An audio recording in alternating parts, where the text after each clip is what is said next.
Hello there, everyone. Welcome once again to another blog post. My name is Alan Shisco. I'm a motion graphics artist.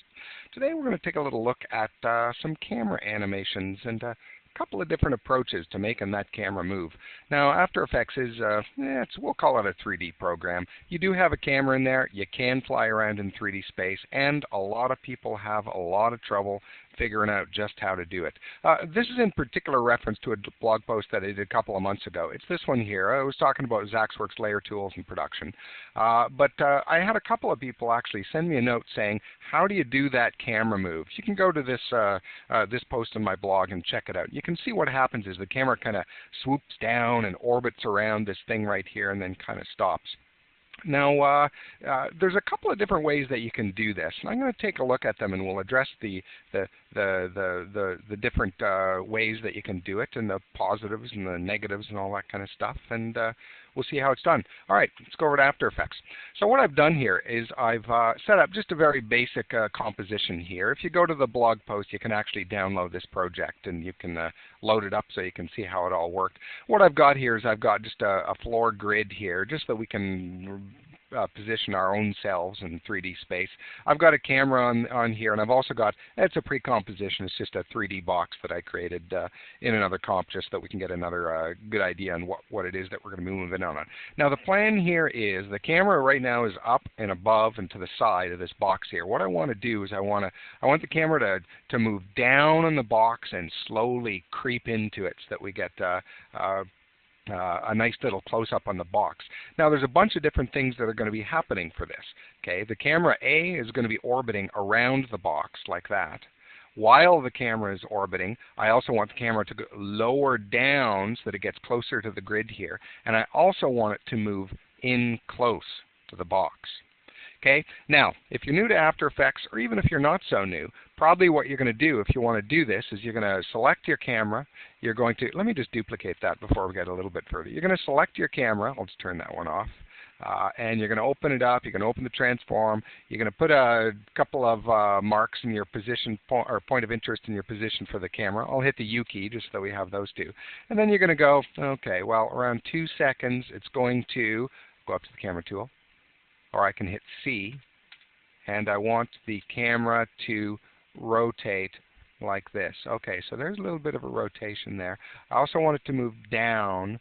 I also want it to move in, sort of like that.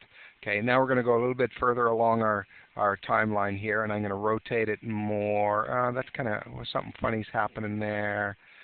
Oh, well, that's close enough. I'll just adjust it by hitting C again and moving it and zooming in and C again. Remember, all I'm doing here in different camera modes is I'm just hitting the letter C and it changes. Okay, so now we're going to move along here a little further along, more of a rotate here. It's going to catch up. And I'm going to go. Anyway, you see what I'm doing here. I'm actually applying keyframes on each of the, as I go around where I want it to happen, okay? So if we're to now take a look at the resulting animation here, I'll just click through it. We won't be able to see it in real time. But it kind of flies down here, and yeah, there you go. It's kind of moving in, kind of sort of like that, and it moved back a little bit there. It's not a really great animation, right? Sure, I could take the keyframes and I could hit the old F9 key here, and it'll ease them, and I could maybe do interpretation to make them continuous Bezier or something like that. But what I'm going to do here is I'm going to, well, you can either click here. You can go down to Custom View 1, or in my case, I'm going to hit F11. Same kind of thing. And now we can see the camera path, or the path that our camera is taking here. This is where we started, right up here. Now I'm going to again hit my C key here so I can camera, and we're going to take a look from the top, see what it looks like. Now first off, you can see, well, we're looking down on it. The camera, well, that's not much of a round move, is it? It's kind of almost sort of like a soft square. If we were to go down here to look at it sideways on, okay, it's kind of going down, and then it kind of goes down, and then it goes up, and you can move it around, and you can see it's a pretty imperfect kind of an animation here. Now, of course, if I wanted to, I could hit my move key. I could see, I don't know, well, maybe a lot of people don't know about this, but you can actually affect the path of your camera. Look at that. What's that little dot there? And there. Those are actually Bezier handles if you don't know about these. You can grab them, and you can sort of open it up. There we go. Now we're looking. That's a little bit rounder, the path here, just sort of like that, and you can sort of go like that. Now we have a little bit of a rounder path. All right. So you can do it that way. That's all fine and dandy. Now we'll have a nice sort of semi-round kind of path with our camera going on.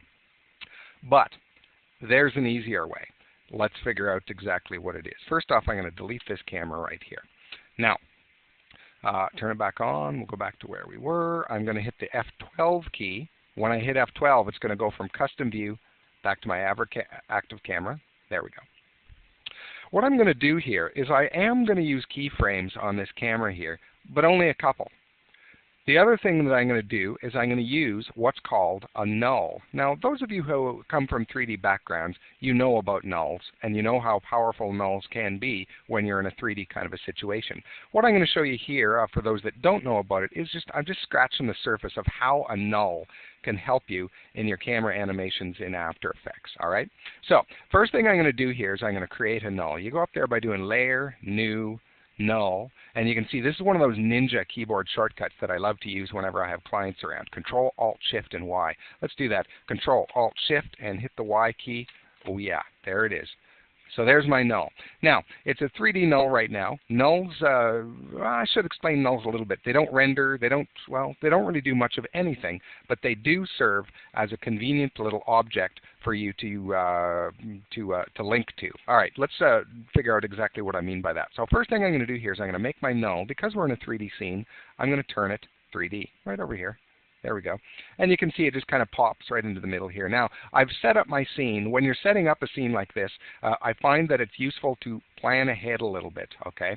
My box here, if we take a look at the position, the Z space is at 0, okay? So when I create my null, I know that it's going to be right on the bottom, that is on the home plane, or whatever you want to call it.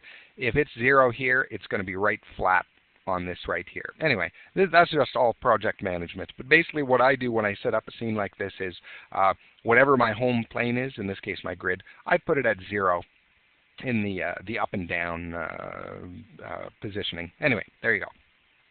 So I've got this neat little null here. We'll just leave it at null 3. You can call it whatever you want. And I've got this camera here. Now, here's the tricky part. First off, I'm going to go to the start here. The tricky part is that you want to use this null, and you want to use this camera, and you want to do this. Now watch what happens. Usually when you start up After Effects, you see all these little headers up here. One of the things that you don't see is right-click, or if you've got a Macintosh, you hold down, what is it, your Control key, I think. Anyway, you want to right-click on that, and there's a little thing here called Columns. Open that up. You can see all the columns that we've got checked. And right down here is one that is unchecked. You may not have ever seen this. You may not even know what this one does. But let's open this up. This is the parenting panel. All right. So what I'm going to do is this null is going to be the thing that rotates. I'm going to tell this camera to look at this null, and whatever that null is doing, I want you to do it as well. Okay? And we do that by parenting. So what I'm going to do here is we've got the camera. We go over here. I could pick whip as well. I could go like that. Or I could open this up and tell it to use null 3 as a parent. Okay. Now watch what happens though. If I hit the U key on my camera, you can see there are no keyframes on that layer. If I select the null here, and I'm going to open up the rotation here, and watch what happens, okay, when I click and move this. Okay, I don't have the camera selected here. I've got the null selected.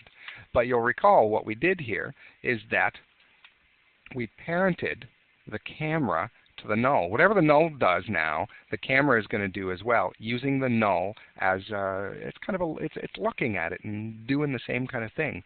Now, at this point, you can kind of guess what it is that I'm going to do, okay? I'm going to animate this camera here. I'm going to do the rotation with the null, but I'm not going to do any keyframes with camera 1. I'm going to rotate the null along the Y rotation. First off, I'm going to set a keyframe there. I'm going to go to the end of my animation, and I'm going to rotate. Now you can see the camera is rotating there as well. Let's just do it whatever. I'm just going to do it to that point right now. Now, if we go back through the animation, we'll start at the beginning here, and you can see the camera is now rotating. If you look closely at the null, it doesn't look like the null is doing anything. It looks like it's just floating there. Because remember, we're parented to it. So as the null rotates, the camera rotates with it. Okay? So that's good. Now we've got a nice little rotation going on there. But remember, the other things that we wanted to do with our animation is we wanted the camera to zoom down closer to the level of the grid here, and we wanted to move in closer to our little box. Okay? Now, I could, at this point, actually use the null to get the movement down. Okay? There's the movement down right there. I could do that, but instead what I'm going to do is I'm actually going to do some keyframes on the camera. And you go, well, hold on a second here. I thought the camera was attached to the null. You can't keyframe that because it's the null that's doing the motion here. And the secret is that if you've got a camera parented to a null, yes, it's going to do whatever the null is doing. In this case, it's rotating. But you can also animate the camera position as well. All right, here's what we do. I'm going to open this up, and I'm going to open up the transform. I'm going to put keyframes for both the point of interest and the position. Hit the U key. That's going to just show me those layers right there. And I'm going to move along to the end of my animation. We've got the rotation there. Okay. Now I'm going to select my camera, and I'm going to do the position right here. Watch what happens. Oh, I'm sorry, I did the wrong one. I want to do the Y here. Okay. I'm going to click and drag on the Y, and look what's going on. Okay. The camera is moving down closer to the grid, which is exactly what we wanted it to do. Okay, we'll just get that down. Oh, nice and close. How about that? Sure, something like that. Now the next thing that we want to do is we want to move in closer to the box. Okay, so I'm going to do that with my Z. Move in, move in, move in, move in. There we go. That's pretty nice. Now the trouble is, it's kind of didn't really show up too well here, right? I'm pointed at the bottom of the box. I want to see a little bit more of the top. So while I'm at it, I'm also going to animate the Y of the point of interest of the camera. Okay, so that's a fine little ending spot that I want to be at there. Okay, now try and imagine what it is that we've got going on here. Okay, I'm just going to hit U and my null here, and U again. We've got just a few keyframes here. We've got the rotation happening with the null. We've got the camera moving down to the grid and in toward the box. There's no rotation happening with the camera because the null's doing that. All the keyframes that we've set here, all that's doing is moving down and in. The rotation is happening here. Okay, now when we go back here and we do a little bit of a crawl through, you can see we're rotating, we're moving down, we're getting in closer, we're getting in closer. Nice. And there you've got a really nice camera move. Now, if we were to take a look at it in the F11 view, you're not going to see too much in the way of keyframes here because there are no keyframes. The motion path that you would normally see, like when we keyframed it the last time, had a big rotation going on, right? You had a big circle of keyframes going on here, right? But we don't see that here. What we see is the keyframes that we did select, which was basically the camera moving from here down and in. Give it a little bit of a rotation here. But the keyframes are rotating with the rotation of the null. You see what's going on there? So that is called parenting, my friends. And what I would suggest, it's really hard to wrap your head around this kind of thing, I know, because you're dealing with a bunch of things. You're dealing with keyframes, but you're also dealing with some sort of weird spatial thing going on with the null. What I suggest is that you download the project file that's included with this blog post. Take a look at it. There's another folder here called Camera Complete. That's got the whole thing rendered out. Take a look at it, see how it happens, play around with the keyframes, start easing them in and easing them out and move them around and see what happens. And I think you'll start getting a handle on how exactly nulls can help you in your camera animation. It's a pretty important concept to grasp, and I would really highly recommend that you sort of keep at it until you get a really good idea of what's going on with that there. So there you have it, a nice sweeping bold camera move in After Effects 3D Space using just, well, 1, 2, 3, 4, 5, 6 keyframes. Not bad, eh? So my name again is Alan Szyszko. I'm a motion graphics artist. My website is effector.ca. You can download my demo reel and such from that spot. I hope this was an interesting post for some of you and that it makes your animations look all that much better. All right, thanks. Have a good day, everyone.